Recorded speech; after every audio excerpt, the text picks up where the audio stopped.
Hello gamers, today I am checking out a game that I had not heard of till recently, which is Criminal, as this game is just incredible. And that game is The Forgotten City, released way back in the year of 2021, which feels like a decade ago, even though it was like 2 years ago. And it was released by the developers Modern Storyteller. If you couldn't tell by the name of the devs, this is a narrative story-driven game with an emphasis on talking to NPCs and trying to figure stuff out by listening instead of just going here, getting into combat with someone and then leaving, which I feel is a very good concept for a game, but could also be very difficult to pull off. But I feel The Forgotten City makes it look easy to pull off, to be honest. Now, for some of you, the name of this game may sound familiar, like it did for me. And I thought it sounded familiar due to all the forgotten cities just in general that are talked about in media. And I've also been replaying the other, or not replaying, sorry. I have been playing for the first time the other Uncharted games. And that is like 95% of Nate's personality is go to Hidden City, destroy Hidden City, leave. But after doing some research and checking my old PC, it turns out that this game was originally a mod for Skyrim, and one I had also played before. Way back when I was going through a phase of just installing literally all the Skyrim mods my PC back then could handle. From story mode mods, like this one and the Dark Brotherhood expansions, to, of course, all the skimpy armor sets. Knowing that this was originally a Skyrim mod makes me feel very happy, as it's good to know that in an industry dominated by massive companies that put thousands of people onto trash games that they release yearly, a very small team of 3 people can make a game from a mod that was originally made in their spare time, and they can turn it into a fully fledged game and have it end up being this good. So now it's that time of the video where I talk about the game's details, from stuff like controls to graphics to gameplay and other features not related to the game's story. So as I mentioned at the start, this game doesn't focus as much on combat as other games, but it does have minimal combat segments, which, much like Skyrim, the combat is serviceable, focusing on you using a bow as the main form of combat, with the option to kick people if they get close enough, which works very well in this game, as you don't spend enough time in combat to really gain a negative or positive opinion on the system, or at least I didn't. And lastly, before we get into the story, what does this game look like? And let's just say, you can very much tell that it was once a Skyrim mod in the movement of both yourself and the NPCs, as it's just got that very much identifiable tinge of Bethesda Game Studios over it. Mainly, especially with the way when you go to talk to a person when they're walking away from you, where you sort of get that zoom in freeze frame and they slowly turn their heads around and don't talk to you till they've completely turned to look at you. But however, this game looks better than any Bethesda game I have ever played before.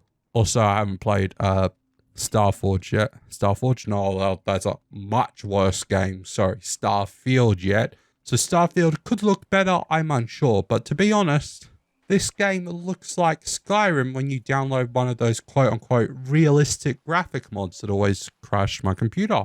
It is just a beautiful looking game, and you can tell by the hours, or at least tens of minutes, I would spend in the photo mode every time I played the game, just looking around at some of the beautiful designs.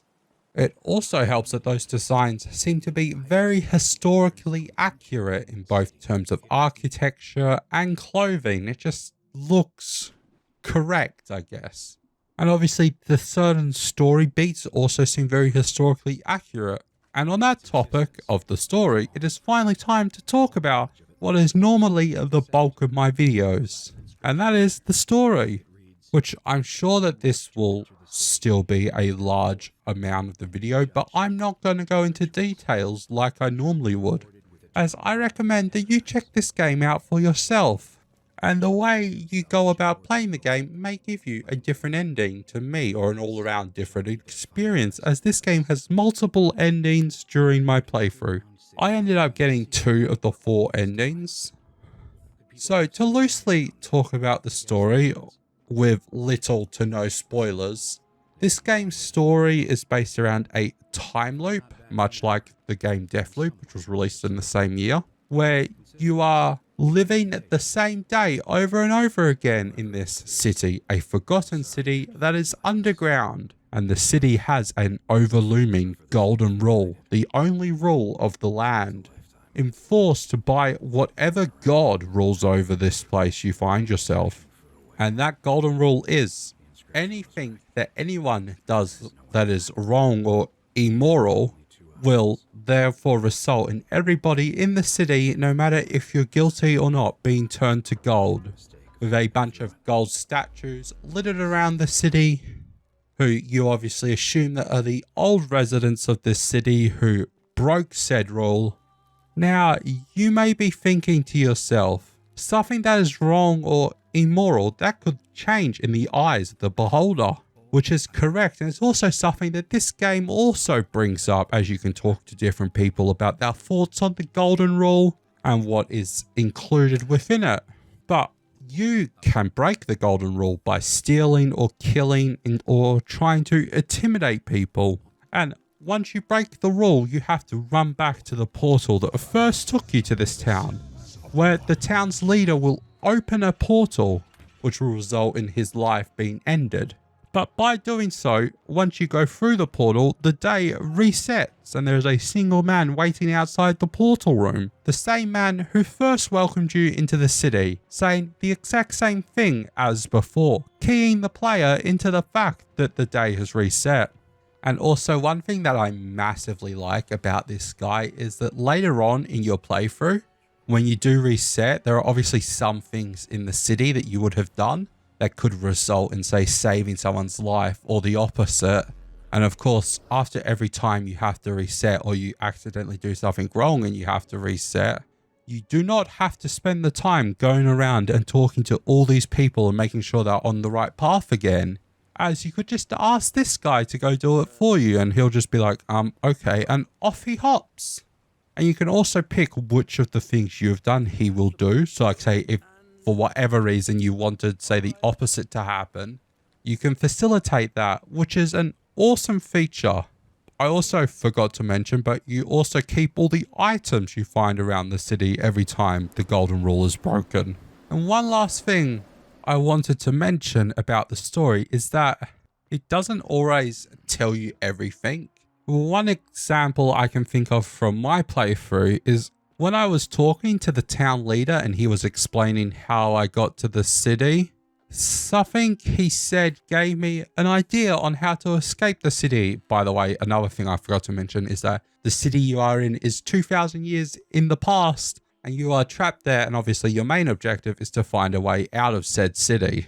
But after he was done talking, I thought to myself, there is no way that my strategy, which I had in my head, would not work. But I chucked down a quick save, which is another way you can tell this was a Bethesda game, is you got your quick saves and quick loads, which are great. And then I executed my plan, and at last, I found myself at one of the game's 4 endings, back in current time. And let's just say, I was shocked that this worked, because there's no sort of details or markers or any indication that it would work. I thought I'd just break the golden rule and have to reset the day again. But to my shock, it worked. And that's why I ended up doing the second playthrough, as this first playthrough ended half an hour in when I figured that out. But that's it. That's my thoughts and takes on the game, The Forgotten City, a kind of sleeper game that went completely under my radar till now. And in my spare time, I very much plan on continue playing this game and trying to get the other 2 endings. And I'm going to keep my eye out for the next release by Modern Storyteller. And I'm very much looking forward to seeing what they could do in the future. But hey, maybe if you want to see what I could do in the future, you might consider subscribing.